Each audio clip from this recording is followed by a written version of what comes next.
আল্লাহর নাম ওয়াকিল। বান্দা বিপদে পড়েছ, বিপদে পড়েছ, কঠিন বিপদে, সমস্ত বিপদ থেকে বাঁচাতে পারে কে? আল্লাহ। সমস্ত বিপদ থেকে বাঁচাতে পারে কে? আল্লাহ। আল্লাহ ছাড়া আর কেউ বিপদ থেকে বাঁচাতে পারে এইটা মনে করার নাম শিরক, শিরক আকবার, বড় শিরক। আর এই শিরক করলে জান্নাতে যাওয়া যাবে না। মাঝে মধ্যে বিপদ আপদ দিয়েও আল্লাহ পরীক্ষা করে, করে না? করে। আচ্ছা এবার একটা কথা বলি, আচ্ছা বাড়িতে একটা বাচ্চাকে সব থেকে বেশি মারে কে বলুন তো? বাচ্চাকে সব থেকে বেশি মারে কে? মা। আচ্ছা মা কি তাই বলে নিষ্ঠুর? না। ও কখনো কখনো সন্তান ভুল করলে একচার মারে, কাঁদে, আবার বুকে জড়িয়ে রাতে শোয়, তাই না? তাহলে মাকে কখনো আমরা নিষ্ঠুর বলতে পারি না। ঠিক তেমন আপনি তার বান্দা, মাঝে সাঝে আপনি ভুল ত্রুটি করেন, সেই কারণে সে কিছু ছোটখাটো আজাব মুসিবত আপনার উপরে দেয়। কি বললাম বুঝলেন না? এই দেয় বলে আপনি সেই বিপদ থেকে বাঁচার জন্য দরগায় চলে গেলেন, মাজারে চলে গেলেন, গাছতলায় চলে গেলেন, তার কাছে গিয়ে চাইছেন ভালো মন্দ, ওই হাজিয়ালিতে চলে গেলেন, ওই অমুক কোনো মাজারে চলে গেলেন চাইতে, এটা আল্লাহ খুশি হবে না রাগ করবে? রাগ করবে। আমার স্ত্রী আমার ছেলেকে মেরেছে, সকালবেলাতে খুব মার মেরেছে, দুপুরবেলাতে আমার ছেলে দুধ খাওয়ার নেশা লেগেছে, তা আমার মায়ের কাছে গিয়ে বলছে দাদি তোকে একটা কথা বলবো। বলছি কি? বলছে একটু দুধের ব্যবস্থা করে দে না। পাগল কোথায় করে, আমি কি তোর মা নাকি? আমি তোর দাদি। বলছে না আমার মা খুব খারাপ, আমাকে মেরেছে। আচ্ছা বলুন, অরিজিনাল কোনো মা যদি দেখে যে সন্তানকে একটু মেরেছি বলে আমার কাছে ভয়ে দুধ চাইছে না, আমার শাশুড়ির কাছে চাইছে, সে মা মনে মনে কষ্ট পাবে কি পাবে না? পাবে। অরিজিনাল মা হলে পাবে। ইস, ছেলেটা আমার এতই রাগ করেছে, আমার বুকের দুধ খাওয়ার জন্য তার দাদির কাছে চাইছে। সুবহানাল্লাহ। আল্লাহ আপনাকে মাঝে সাঝে বালা মুসিবত দেয়, আপনাকে রোগ দিয়ে পরীক্ষা করে, ব্যবসায় লস করিয়ে দিয়ে পরীক্ষা করে, আপনাকে কখনো অসুস্থতা দিয়ে পরীক্ষা করে। বড় ছেলেটা হঠাৎ করে মরে গিয়ে আপনার পরীক্ষা চলছে, মেজো মেয়েটা ক্যান্সারে আক্রান্ত, আপনার পরীক্ষা চলছে। আপনি যদি আল্লাহকে বাদ দিয়ে অন্য কোনো কারো কাছে যদি আপনি চাইতে যান, আল্লাহ আমার ছেলেকে ভালো করে দাও, মেয়েকে ভালো করে দাও, আমার রুজিতে বরকত দাও, ব্যবসাতে আমার লাভ করে দাও, সমস্তটা শিরক, শিরক, শিরক, চলবে না। যতই বিপদ আপনি পড়েন, কামা ফিন্নাস আন্নাসুন নিয়াম, রাতের বেলা সবাই যখন ঘুমিয়ে যায় আল্লাহ বলছে বান্দা তুমি তাড়াতাড়ি করে ওঠো। কামা ফিন্নাস আন্নাসুন নিয়াম, রাতে সবাই যখন ঘুমিয়ে যায়, তোমার ছেলেটা ক্যান্সার রোগে ভুগছে, মসজিদে গিয়ে 2 রাকাত নামাজ পড়ে হাতটা তুলে বলো আল্লাহ পৃথিবীর সব থেকে বড় ডাক্তার তুমি, আমার মেয়েটা 10 বছর বিয়ে দিয়েছে এখনো মা হতে পারেনি, আল্লাহ তুমি বাচ্চা দিতে পারো। ব্যবসায় লস হয়ে গেছে 1 কোটি টাকা, রাতের অন্ধকারে উঠে আল্লাহকে ডেকে বলুন আল্লাহ পৃথিবীর আমার কেউ ডাক যদি না শোনে তুমি আমার ডাক শুনবে। আপনি হসপিটালের বেডে শুয়ে থাকুন, আপনি পেচ্ছাপ পায়খানা কাপড় অবস্থায় থাকুন, পেটে ভাত থাকুক, ছেঁড়া কাপড় পরে থাকুন, আপনি রাস্তাঘাটে থাকুন, আপনি নদীতে থাকুন, খালে বিলে যেখানেই থাকুন, রাত বেরাত বিপদ আপদ যেখানেই, শুধু আমার আল্লাহকে একবার হাতটা তুলে বলে দেন আল্লাহ আমি বড় বিপদে। আপনার বিপদ থেকে বাঁচাবেন কে? কে? পৃথিবীর আর কেউ বাঁচাতে পারে এই মনে করা শিরক, চলবে না। এই মনে করা কি? শিরক। অনেক মুসলমান আছে, দুঃখ লাগে, সত্যি বলছি দুঃখ লাগে, অনেক মুসলমান আছে দুঃখ লাগে যারা মানুষের তৈরি করা মাজার, গাছতলা মাছতলায় গিয়ে সেজদা দিয়ে তাদের মাধ্যমে আল্লাহর কাছে ভালো মন্দ চায়। চায় কি চায় না? এরকম মুসলমান আছে না নেই? একদম নয়। ভায়া হয়ে কেন চাইবেন? হ্যাঁ, আমার আল্লাহ কি ঘুষখোর? নাউজুবিল্লাহ। যে দালাল ছাড়া গ্রহণ করে না, এরকম কোনো ব্যাপার আছে? নয়। ডাইরেক্ট ডাইরেক্ট ওয়াইজা সালাকা ইবাদি আন্নি ফাইনি করিব। মুহাম্মদ সাল্লাল্লাহু আলাইহি ওয়াসাল্লামকে আল্লাহ বলছে ওয়াইজা সালাকা ইবাদি আন্নি ফাইনি করিব। আপনাকে যারা জিজ্ঞাসা করছে আমি আল্লাহ কোথায়, তাদেরকে বলে দাও ফাইনি করিব, আমি তাদের একেবারে নিকটে। কতটা নিকটে? কতটা? আয়াতের ব্যাখ্যা করতে গিয়ে আল্লামা ইবনে কাসির তিনি বলছেন, আমার দিকে ফিরুন, কানের লতি আর কাঁধ এইটুকু জায়গার যতটা ডিফারেন্স, আল্লাহ তাআলা বলছে আমি একটা বান্দার এতটা দূরত্বে থাকি। সুবহানাল্লাহ, সুবহানাল্লাহ। আল্লাহ আপনার কাছে থাকে, আপনি তাকে ডাকেন না। আর যে বোম্বাই শুয়ে আছে, দিল্লিতে শুয়ে আছে, কোথায় অমুক জেলায় শুয়ে আছে, আপনি তাকে এখান থেকে ডাকছেন, সে কি উকিল না মোক্তার যে তোমাকে বাঁচাবে? ছি ছি ছি ছি ছি। আপনি মুসলিম, এটা বলতেই আমার কেমন হচ্ছে যে আপনি মুসলিম। আমার ছেলে অসুস্থ, আমি ব্যাঙ্গালোরে যাব চিকিৎসা করাতে, ভেলোরে, ওখানকার ভাষা জানি না, ডাক্তার কখন কোথায় বসে আমি অশিক্ষিত লোক, বুঝি না। তা এই ভাই ভালো বোঝে, এ খুব ভালো বোঝে, তাই একে বলছি ভাই আমার ছেলেটা একটু চিকিৎসা করাতে হবে, চলুন। এ তখন আমাকে বলছে আমি যেতে পারি, আমার 5,000 টাকা লাগবে। ভাই বন্ধু মানুষ বলে ওকে দিয়ে বোঝাচ্ছি। তা 5,000 টাকা খরচা করে ওকে নিয়ে গেলাম ভেলোরে। তার মানে গোদা বাংলায় যাকে বলে দালাল, তাই না? বলে না দালাল ধরে গিয়েছি, বলে না? ভাই বন্ধু মানুষ, উনি রাগ করবেন না আমি জানি, বোঝানোর জন্য। তার মানে অপরিচিত জায়গা হলে দালাল ধরে সেখানে যেতে হয়, তাই না? এবার বলুন, আমার আল্লাহ আছে, এটা আপনারা বিশ্বাস করেন? কারা কারা হাত তুলুন তো, তুলুন। বিশ্বাস করেন যে আল্লাহ আছে? আছে। আপনার নাম আব্দুল্লাহ, গোপীনাথ বাড়িতে আপনার বাড়ি, এটা আল্লাহ জানা আছে না নেই যে গোপীনাথ বাড়িতে আব্দুল্লাহ বলে একজন আছে? জানা আছে। তার মানে আপনিও আল্লাহকে চেনেন, আল্লাহ আপনাকে চেনে। দুজনের যখন আগে থেকেই পরিচয় আছে, তা মাঝখানে দালাল ধরে কেন যাব? মাঝখানে আমি দালাল কেন ধরতে যাব? বুঝতে পেরেছেন কি বলেছি? যারা বলছে কবরে শুয়ে থাকা মানুষ, এদের মাধ্যমে আল্লাহর কাছে পৌঁছাতে হবে, তা আমি ওদের মাধ্যমে কেন পৌঁছাবো? আল্লাহ তো আগে থেকে জানে আব্দুল্লাহ বলে একজন আছে গোপীনাথ বাড়িতে, আর আব্দুল্লাহ তো জানে আমার আল্লাহ আছে আকাশের উপরে। দুজনের যখন পরিচয় আছে, তা মাঝখানে কেন দালাল ধরতে যাব, কেন দালালের পয়সা দিতে যাব? আল্লাহু আকবার। আল্লাহ তুমি আমাদের সঠিক ইসলামটাকে জানার বোঝার তৌফিক দান করো, আমিন আমিন। আপনারা রাগ করছেন না তো? আর রাগ করলেও কিছু করার নেই, যে রাগ করলেও করার নেই, এনেছেন যখন আপনাকে শুনেই যেতে হবে, কিচ্ছু করার নেই। কারণ আমি এরকমই লোক, আমি ঠিক যে জায়গাগুলো অসুখ সেই জায়গাতেই চিকিৎসা করি, বুঝলেন না? হ্যাঁ, ওই জ্বর হয়েছে আর মাথার যন্ত্রণা ওষুধ দেবো, এই ডাক্তার আমি নয়, জ্বরেরই দেবো। মানে আমি তো বুঝতে পারছি যে সমাজের কি অবস্থা, সমাজের দিকে লক্ষ্য রেখে যুক্তি এবং হাদিস কোরআন তার ব্যাখ্যা বিশ্লেষণ করছি আপনাকে। তাহলে শিরকে আকবার 3টে ভাগে ভাগ করে দিলাম, 2টো ভাগে। একক আল্লাহকে মেনে নেওয়া, 2 আল্লাহর গুণবলী মেনে নেওয়া, তাই তো? এইবার আপনাকে একটা কথা বলি। কি কথা? একটা লোক 5 বছর নামাজ পড়ছিল, হঠাৎ করে নামাজটা ছেড়ে দিয়েছে। আমি ওকে বলছি ভাই তুমি নামাজ ছেড়ে দিলে কেন? তা বলছে মমতাজুর সাহেব নামাজ পড়েও যা, না পড়েও তাই, বরঞ্চ ও পড়ে না, 2তলা বাড়ি করে ফেলেছে, আমি ফালতু ঘুরছি, আমার টাইম লস। ওইটুকু টাইম যদি আমি মাঠে নিড়াতাম, অনেক ঘাস পরিষ্কার হতো, বুঝছি। আচ্ছা ভাই তুমি নামাজ পড়ছো না কেন? বলছে নামাজ পড়া ধরেছিলাম ভাই একটা মহৎ উদ্দেশ্য। কি উদ্দেশ্য? যে আমি মাঝে সাথে লটারি কাটি, যদি ফার্স্ট প্রাইজটা পড়ে দোয়া করতাম খুব, শালা একদিনও কবুল হলো না, বুঝছি। বলছে 4 বছর ধরে দোয়া করছি ফার্স্ট প্রাইজটা পাওয়ার জন্য, 1 কোটি টাকা, দোয়া কবুল হলো না, ওই জন্যে আমি নামাজ পড়া ছেড়ে দিয়েছি। শুনুন, 2টো পদ্ধতি অবলম্বন করলে দোয়া কবুল হবে। কটা পদ্ধতি? 2টো, 3টে। এক নম্বর হচ্ছে মসজিদে গিয়ে তাহাজ্জুদ নামাজ পড়ে দোয়া করছেন, আল্লাহ কোটি কোটি টাকা দাও, সুন্দর একটা বউ দাও, আমার 3টে মেয়ে, আল্লাহ এবার একটা ছেলে দাও। 30 বছর দোয়া করছেন, কবুল হয় না। কারণ কি বলুন তো? এই যে আপনার বাপ মরে গিয়েছে, বোনকে জমি দেননি, আর ওই জমিতে ধান চাষ করে ভাত খেয়ে মসজিদে এসেছেন, তার মানে আপনার দোয়া কিয়ামত পর্যন্ত কবুল হবে না। না, হারাম মাল ভিতরে আছে, বোনকে জমি দেননি, ফাঁকি দিয়ে দিয়েছেন। আপনার আব্বা মারা যাবার পরে হারিকেন, বুঝেন তো, হারিকেনের বাতি, ওই বাতিটাও আপনার বোন ভাগ পাবে, ওই হারিকেনের বাতিটারও ভাগ হবে। কি বলছি বুঝতে পারছেন না? আপনার বাবা 2তলা বাড়ি করে দিয়ে গেছে না, প্রত্যেক সিমেন্ট এবং বালি আলাদা আলাদা করে ভাগ হবে, ইট পর্যন্ত 3টে ভাগ করা হবে, আপনার বোন পাবে। ওকে যদি ভাগ না দেয়, আর খুব হজ করে এসে তসবিহ নিয়ে সুবহানাল্লাহ সুবহানাল্লাহ, ফেরেশতা খুঁজছে আপনার চামড়া তুলে দেবে। আর বোনকে ফাঁকি দিয়ে সুবহানাল্লাহ, চামড়া তুলে একদম গুঁড়ো লঙ্কা দিয়ে দিবে সঙ্গে সঙ্গে পাছায়।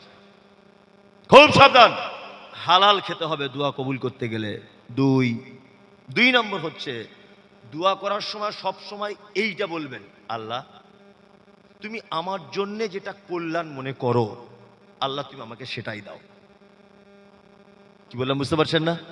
বিয়ে করবেন তো দোয়া করছেন, আল্লাহ সুন্দর বউ দাও, হিমা মালানির মতো দেখতে হয়, এই দোয়া কবুল হবে না।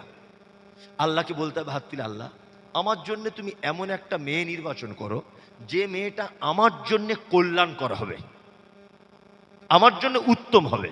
আল্লাহ এই মেয়েটা তুমি আমার জন্য একটা ব্যবস্থা করে দাও।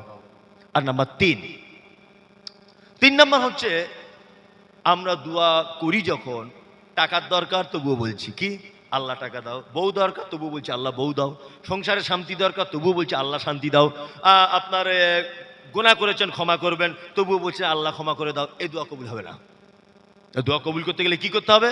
চলুন পবিত্র আল কোরআন খুলুন, আল্লাহ তাআলা বলছেন ওয়ালিল্লাহিল আসমাউল হুসনা ফাদউ বিহা। আছে তো স্যার? আছে।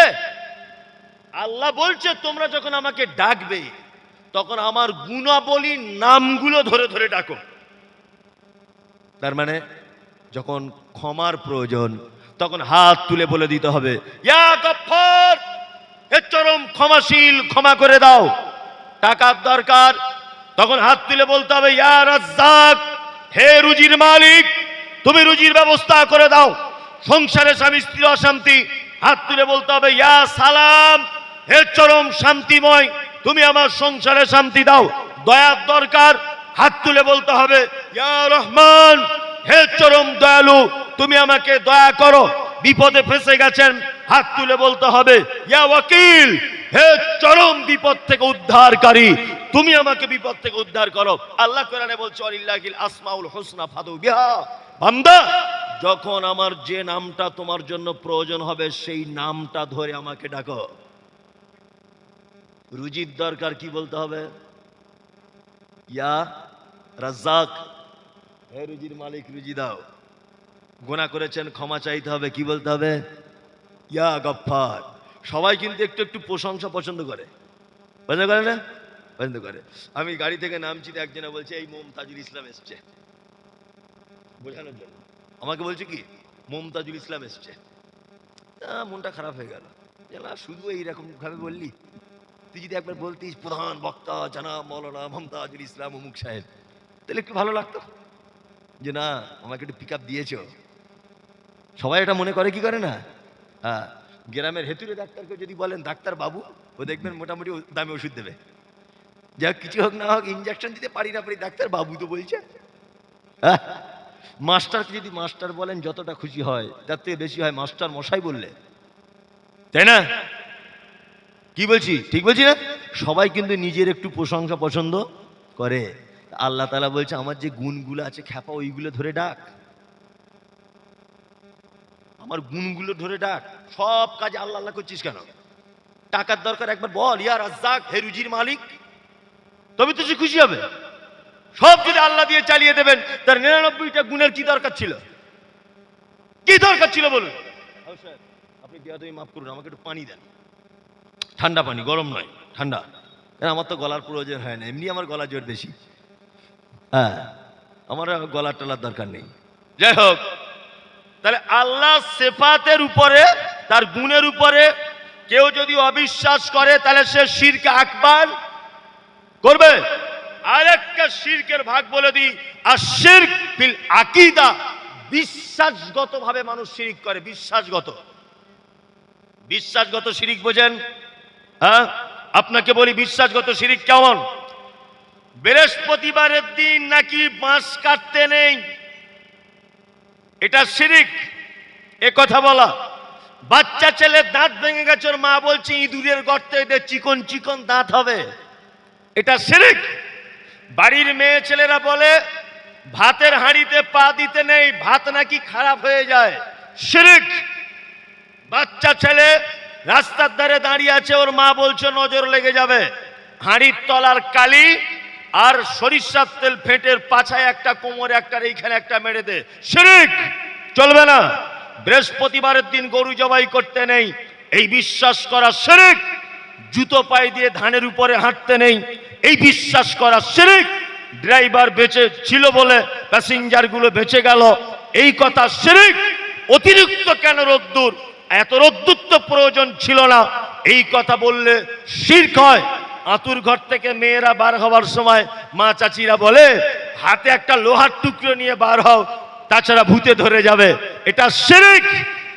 বাচ্চা ছেলে সন্ধ্যাবেলা ভাতকে বাড়ির আঙিনাতে পানিটা ফেলেছে, ওর মা বলছে ভূতে ধরে যেতে পারে। এই কথা বললে শিরক হয়। ড্রাইভার গাড়ি চালাচ্ছিল, হঠাৎ করে রাস্তার সামনে দিয়ে একটা বিড়াল চলে গেল। এত জোরে ব্রেক মারলো, ড্রাইভার প্যাসেঞ্জারের কপাল ভুলে গেল। তখন ড্রাইভার বলছে বিড়াল চলে গেল, বাস অ্যাক্সিডেন্ট হতে পারে। আর তো ও তো বিড়াল নিজেই বাঁচার জন্য ছুটছে, ও তোমার কি বাঁচাবে? বিশ্বাসগত শিরক। ইঁদুরের গর্ততে দাঁত দিলে দাঁত চিকন হয়, তোমায় কে কথা বললো? কে বললো? কাক ডাকলে কুটুম আসতে পারে, কে তোমাকে কথা বললো? হ্যাঁ, ভাতের হাঁড়ি হাত থেকে পড়ে গেলে বাড়িতে নাকি বালা মুসিবত আসবে, কে তোমাকে কথা বললো? ভরা দুপুরবেলা মাথার কাপড় পড়ে গেলে নাকি ভূতে ধরে, কে বললে কথা? মেয়েদের যখন প্রত্যেক মাসে যে অসুখ হয়, এই অসুখ হলে নাকি ভাতের হাঁড়িতে হাত দিতে নেই, চালের বস্তায় হাত দিতে নেই। স্বামী স্ত্রী মেলামেশা করলে রাতের বেলা সকালে গোসল না করে নাকি ভাতের হাঁড়িতে হাত দিতে নেই, কে বলেছে হাত দিতে নেই? কে বলেছে তোমাকে? যুক্তি কে দিল? স্বামী স্ত্রী মেলামেশা করেছে রাতের বেলা, ওটা মানবিক চাহিদা, ওটা আল্লাহ পাক জায়েজ করেছে। রাত দুপুর বিকাল সন্ধ্যা যে কোনো টাইমে আপনি আপনার স্ত্রীর সঙ্গে মেলামেশা করতে পারেন, কোনো সমস্যা নেই। ও ওই অবস্থাতেই ভাত বেড়ে দিবে বাচ্চাদের, ওই অবস্থাতেই হাঁড়ি থেকে ভাত খুলবে, ওই অবস্থাতেই চালের বস্তা থেকে চাল নিবে, কোনো সমস্যা নেই। ইসলামে কোনো বাধা নেই। এগুলো বিশ্বাসগত শিরক, মনে রাখবেন। কে তোমাকে যুক্তি দিল যে ওই অবস্থায় হাঁড়ি থেকে ভাত খুলতে নেই? বুঝো তুমি কিছু ইসলাম? বিসমিল্লাহ, আলহামদুলিল্লাহ। এগুলো বিশ্বাসগত শিরক, মনে থাকে জানো। বিশ্বাসগত শিরক খুব ভয়ঙ্কর। এইবার আপনাদেরকে আরেকটা কথা বলি, আশিরক ফিল হুকুক। আল্লাহ যে বিধান দিয়েছে, বিধান, এই বিধান যদি কেউ পরিবর্তন করার চিন্তা ভাবনা করে, তাহলে সে শিরকে আকবারের ভিতরে নিমজ্জিত হবে। এই এই এই তোরা কথা বলিস না, কথা বলবি না। আল্লাহ যে বিধান দিয়েছে, এই বিধান যদি কেউ পরিবর্তন করার চেষ্টা করে, এটা শিরক। তাহলে এতক্ষণ শিরকের প্রকার ভেদ বললাম, তাই না? কত রকমের শিরক হয়। এবার আপনাদের বলছি শিরকের ভয়াবহতাটা কি। কি ভয়াবহতা? আল্লাহ কোরআন মাজিদে বলছেন, ওয়াইদ ক্বালা লুকমানু লিইবনিহি ওয়া হুয়া ইয়াইযুহু ইয়া বুনাইয়া লা তুশরিক বিল্লাহ ইন্নাশ শিরকা লাযুলমুন আযীম। লোকমান হাকিম তার বেটাকে বলছে, বেটা, কোশ্চিন কালে তুমি কখনো শিরক করবে না আল্লাহর সাথে কাউকে। আর তুমি যদি শিরক যদি করো, এটা হচ্ছে সব থেকে বড় জুলুম, বড় অত্যাচার। তাহলে পৃথিবীতে যত পাপ আছে, সব থেকে বড় অত্যাচারের পাপের নাম কি? শিরক। আল্লাহ তাআলা বলছেন, ইন্নাল্লাহা লা ইয়াগফিরু আন ইউশরাকা বিহি ওয়া ইয়াগফিরু মা দুনা যালিকা লিমান ইয়াশা। মদ পান করেছো, ইচ্ছা করলে ক্ষমা করে দিতে পারি। 1 কোটি টাকা সুদের খেয়েছো, ইচ্ছা করলে ক্ষমা করে দিতে পারি। তুমি পাপ কাজ 30 বছর নামাজ পড়োনি, ইচ্ছা করলে ক্ষমা করে দিতে পারি। হজ করনি, ইচ্ছা করলে ক্ষমা করে দিতে পারি। সারা জীবন রোজা রাখনি, ইচ্ছা করলে ক্ষমা করে দিতে পারি। কিন্তু আল্লাহ তাআলা বলছে, কেউ যদি শিরক করা অবস্থায় মারা যায়, তাকে আমি আর ক্ষমা করব না। পৃথিবীতে যত পাপ, সমস্ত পাপ ইচ্ছা করলে ক্ষমা করে দিতে পারি, কিন্তু কেউ শিরক করা অবস্থায় মারা গেলে তার আর ক্ষমা হবে না। আল্লাহ তাআলা পবিত্র আল কোরআনে হুঙ্কার দিয়ে একটা কথা বলেছেন। এই কথা বললে অনেকজন বলবেন যে বিতর্কিত বক্তা, অথচ পিছনে হাফেজ সাহেবরা আছে, প্রমাণ হয়ে যাক এটা আল্লাহ কোরআনে বলেছে কিনা। যারা বড় শিরক করে এদের নাম হচ্ছে মুশরিক। যারা বড় শিরক করে এদের নাম মুশরিক। আল্লাহ তাআলা বলছেন, মা কানা লিন নবিয়্যি ওয়াল্লাযিনা আমানু আন ইস্তাগফিরু লিল মুশরিকিন ওয়ালাউ কানু উলি কুরবা। ইমামদারদের জন্য এবং নবীদের জন্য এটা উচিত নয় যে মুশরিকদের জন্য ক্ষমা প্রার্থনা করা। আল্লাহ বলছে আলাউ কানু উলি কুরবা, যদি সেই শিরিককারী তোমার নিকট আত্মীয় হয় তবুও তার জন্য ক্ষমা প্রার্থনা করা যাবে না। চলুন সূরা তাওবা খুলুন, যদি না থাকে আমি জিভ কেটে দিয়ে চলে যাব। কোরআন তো আর হানাফি সাফি এটা ওটা ব্যাপার নেই, আচ্ছা কোরআন তার ব্যাপার নেই। শুনুন একটা কথা বলি, আপনার জীবনে এক রেকাত যদি নামাজ পড়েন, এক রেকাত, 60 বছর জীবনে যদি একটা সেজদা কোনোদিন যদি আপনি দেন, সেই একটা সেজদা শুধুমাত্র কার জন্য দিতে হবে? আল্লাহর জন্য। এ আমার বাপ, এ আমার ভাই, এ কোন জায়গায় সেজদা দিয়েছে, মাজারে হতে পারে, গাছতলায় হতে পারে, পীরের থানে হতে পারে, কোন জায়গাতে সেজদা দিয়েছে, কোন এক জায়গায় আজকে কালকে যদি মারা যায়, আল্লাহ কোরআনে বলছে মা কানা লিন নবিয়্যি ওয়াল্লাযিনা আমানু আন ইস্তাগফিরু লিল মুশরিকিন ওয়ালাউ কানু উলি কুরবা। তাহলে এ আমার নিকট ভাই হলে এর জন্য আর ক্ষমা প্রার্থনা করা যাবে না, হারাম, কিয়ামত পর্যন্ত হারাম। ওর জন্য দোয়া পর্যন্ত করা হারাম। আল্লাহ বলছে কথা। কেন হুজুর আয়াত খুঁজে পায় না? কেন হুজুর এই আয়াতটা কেন খুঁজে পায় না এতদিন পর্যন্ত কোরআনে? শুধু মা ফাতেমার ক্যাসেট আর সাদ্দাতের কাহিনী, আর একটা বুড়ি রাস্তা দিয়ে যেত, প্রতিদিন নবীজির রাস্তায় কাঁটা বিছিয়ে দিত, এইসব ভুয়ো ঘটনা। তুমি এই আয়াতটা খুঁজে পাও না? তুমি কি কানা হয়েছো না চোখে কম দেখো? এই কথা বললে যে নিজের ব্যবসা টিকবে না, কি বলছি বুঝতে পারছেন না? হুজুরের ব্যবসা ঘাটতি পড়ে যাবে, মুরিদ কমে যাবে। অথচ আল্লাহ সুবহানাহু ওয়া তাআলা কোরআনে ব্যর্থহীন ভাষায় বলছে আলাউ কানু উলি কুরবা। এই শিরিককারী যদি তোমার নিজের আত্মীয় হয়, নিকট আত্মীয়, তবুও তুমি তার জন্য ক্ষমা প্রার্থনা করতে পারবে না। চলুন এবার একটা কথা বলি, এই কথা বললে আরো রেগে যেতে পারেন। আমরা ছোটবেলা থেকে একটা কথা শুনেছি, কোন মানুষ যাই করুক আর নাই করুক, একবার যদি কলেমা যদি পড়ে, ও যদি জাহান্নামেও যায়, জাহান্নামে কিছুদিন আযাব ভোগ করার পরে আবার ওকে জান্নাতে দেওয়া হবে। এটা হুজুরা বক্তব্য রাখে না? রাখে। আমি মুমতাজুল ইসলাম এই বক্তব্য আজকে রেখে গেলাম।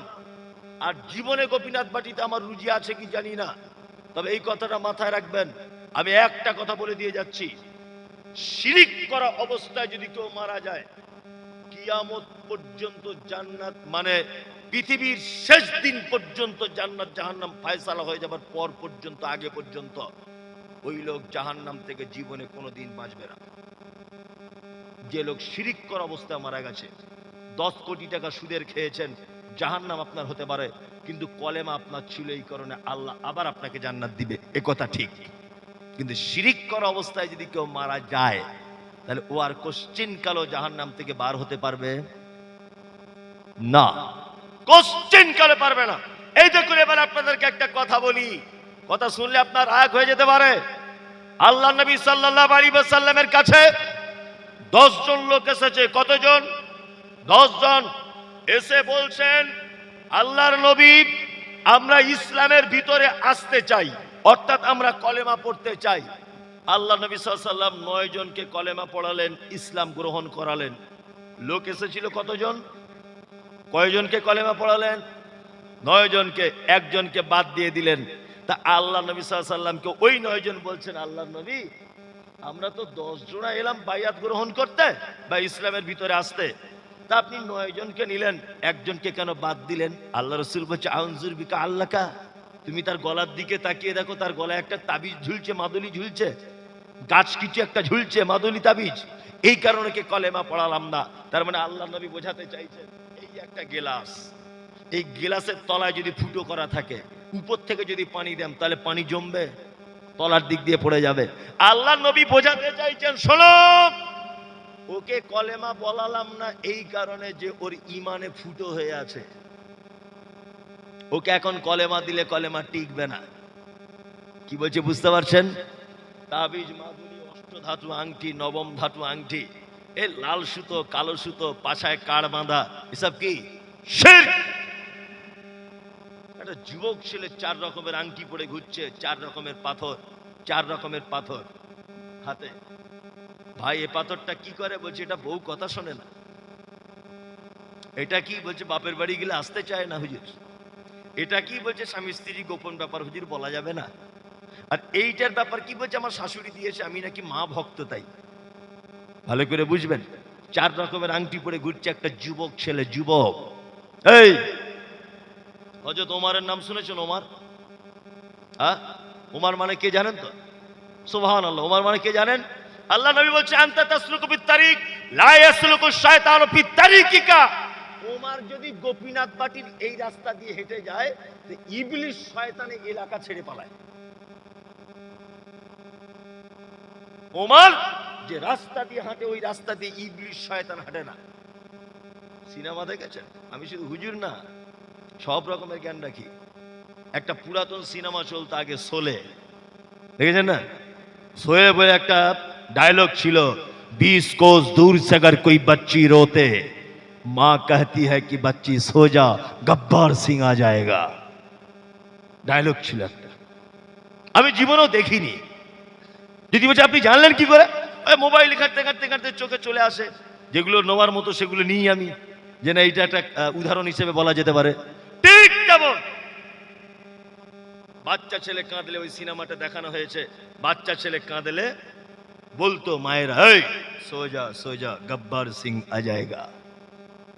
আমরা যেমন বাচ্চাদের ঘুমানোর জন্য বলি পল্টু ঘুমা, বাঘ চলে আসবে, বাঘ বাঘ, শিয়াল আসবে তোর পায়ে কামড়ে নেবে, এই দাঁড়া দাঁড়া, তুই ইঁদুর বাচ্চা আসছে মনে দাঁড়া। মায়ের এরকম করে বাচ্চাদের ঘুম পাড়ায় না?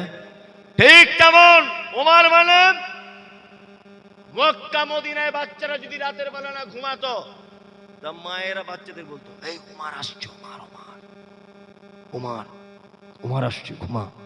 উমার মানে ভয়ঙ্কর লোক। উমার মানে কে? ভয়ঙ্কর লোক। হযরত ওমর, হযরত ওমর, আল্লাহ নবী সাল্লাল্লাহু আলাইহি ওয়াসাল্লাম তিনি বলছেন পৃথিবীতে জান্নাত থেকে ডাইরেক্ট কয়েকটা জিনিস এসেছে, ডাইরেক্ট জান্নাত থেকে। সহিহ মুসলিমের 2য় খণ্ডের হাদিস, আল্লাহ নবী সাল্লাল্লাহু আলাইহি ওয়াসাল্লাম বলছেন তার মধ্যে একটা জিনিস, তার নাম হাজর আসওয়াদ।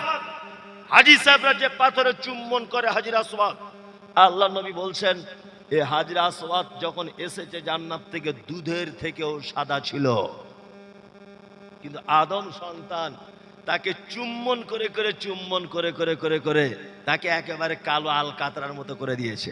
আলহামদুলিল্লাহ আমি প্রায় 20 বার চুম্বন করে এসেছি, 20 বার আল্লাহ আমাকে নসিবে রেখেছে। আমি গিয়েছিলাম 25 দিন আগে, আমি ফিরেছি মদিনা মক্কা থেকে। যাই হোক, তো ওইটা জান্নাত থেকে এসেছে ডাইরেক্ট পাথরটা। এইখানে একটা কথা, আল্লাহ নবী পাথরে চুম্বন করতে বলেছেন, নিজে চুম্বন করেছেন। এবার হযরত ওমর হজ করতে এসেছেন। কে? হযরতে ওমর হজ করতে এসেছে। হজ করতে এসে ঠিক কাবার হাজর আসওয়াদটার ওইখানে এসে হাতটা তুলে দিয়ে বলছে, হাজর আসওয়াদ, ও হাজর আসওয়াদ, আমি ওমর কোশ্চিন কালে তোমার কোনোদিন চুম্বন করতাম না, কারণ তুমি একটা পাথর। তুমি মানুষের কোনো উপকার করতে পারো না, তুমি মানুষের কোনো ক্ষতিও করতে পারো না, তুমি কোনো উপকারেও আসো না, মানুষের কোনো ক্ষতিও করো না, তুমি জান্নাতের পাথর হতে পারো। আমি কখনো তোমাকে চুম্বন করতাম না, শুধু আল্লাহর নবী চুম্বন করেছিলেন বলে করব। হযরত ওমর জান্নাতের পাথরকে হুমকি দিয়ে বলছে তুমি মানুষের কোনো উপকার কিছু ক্ষতি কিছু করতে পারো না। আরে জান্নাতের পাথর যদি উপকার ক্ষতি করতে না পারে, তোমার অষ্টধাতুর আংটিতে কাজ হয়? ও তো কুকুরে পেচ্ছাপ করে। কে বলেছে তোমাকে লাল সুতা আজমির থেকে আনলে হাতের ব্যথা ভালো হয়ে যায়? আজমিরে কি ঝুট মিল আছে? হুগলির জুট মিল থেকে মাল চলে যাচ্ছে কালার হয়ে, বরকতে সুতো হয়ে আসছে, কুকুরে পেচ্ছাপ করছে জুট মিলে। কে তোমাকে যুক্তি দিল লাল সুতো বেঁধে ঘুরতে হবে? কে তোমাকে বলল? ওষুধ খাওয়া সুন্নত, ওষুধ দেওয়া সুন্নত, চিকিৎসা করা সুন্নত। রোগ হয়েছে চিকিৎসা করো। আর কত ভাঁওতাবাজি দিয়ে ইসলামকে চালাবে, কত ভাঁওতাবাজি দিয়ে চালাবে। শিরক পৃথিবীর এক ভয়ঙ্কর পাপ, ভয়ঙ্কর। আল্লাহ তুমি আমাদের সকলকে শিরক নামক পাপ থেকে বাঁচার তৌফিক দান করো, বলো না আমিন। এই বেদাত সম্পর্কে বলবো বলেছিলাম, সেই শিরকি বলতে বলতে টাইম চলে গেল। এত কাটছাপ করে বললাম, তবুও হলো না। আর 12টা আমি তো জানি না। ও, ইয়াসিন ভাইয়ের সঙ্গে কালকে আমার জলসা ছিল পাশাপাশি গ্রামে। আহ, গাড়িতে কথা হলো ওনার সাথে। উনি আমাকে এতটুকু বললেন যে ওনার কি পাসপোর্ট না কি একটা অফিসে আজকে এমার্জেন্সি একটা কাজ পড়ে গেছে, এমার্জেন্সি। তাই বললাম যে ভাই, আমি কোথায় কবে জলসা আমি নিজেও জানি না, আমার জলসা কবে কোথায়, সব আমার ড্রাইভার জানে। আমার ড্রাইভার তখন বললো যে গোপীনাথ বাটিতে আপনার জলসা আছে, আর ইয়াসিন ভাইয়েরও আছে। ইয়াসিন ভাই তখন বললেন যে কালকে আমি আপ্রাণ চেষ্টা করব যাওয়ার, যদি আমার কাজটা মিটে না যায় বা না হয় তাহলে আমি যেতে পারবো না হয়তো। এতটুকু কথা ওনার সঙ্গে আমার হয়েছিল। তবে ওনার যে কাজ করেছে এটা অরিজিনালি, কারণ ওনার ড্রাইভারের সঙ্গে কথা হয়েছে এবং ওনার সাথে। আর অরিজিনালি তিনি একটা কোনো কাগজপত্রর ব্যাপারে কোনো এক জায়গায় একটা ফেঁসে গেছেন, সেইটা ঠিক করার জন্য আজকে উনি আসতে পারেননি, এটা আমার সঙ্গে বলেছেন। আর এবং এখানে যে বলতে বলেছেন তাও নয়, উনি কথাটা বললেন এই কারণে যে পাবলিক অনেকজন হয়তো খারাপ মন্তব্য করবে যে দাওয়াত করেনি হাবি যাবি, এটা ওটা হয়তো বলতে পারে। ওনারা নিজেরা কমিটি হিসাবে মানে নিজেদের সার্টিফিকেটটা আপনাদেরকে দিয়ে দিলেন, এটাই হচ্ছে মেন ব্যাপার। আমি শীত সম্পর্কে কথা বলছিলাম, বলতে বলতে প্রায় 11:15টার কাছাকাছি। আমি 10